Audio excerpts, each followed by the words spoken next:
تازه او بد خبر. د نجونو ښوونځیو پرانستلو لپاره د کابل طرحه بیا ملا هبت الله رد کړه. سلام، وخت مو بخیر. پام وکړئ د نن ورځې تازه او مهم خبر ته.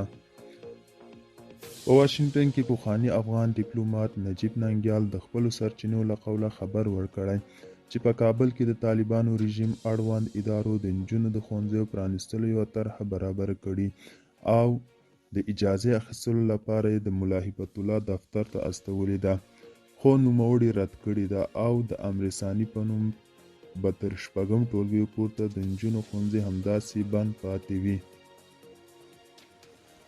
په کابل کې د جوړې شوې دغه طرحې پر اساس ټاکل شوې وه له 9 ټولګي څخه د نجونو پر مخ لومړی خصوصي ښوونځي پرانستل شي او بیا وروسته ورپسې دولتي ښوونځي پرانستل کیږي، خو ملا هبت الله د دې وړاندیز مخالفت کړی دی.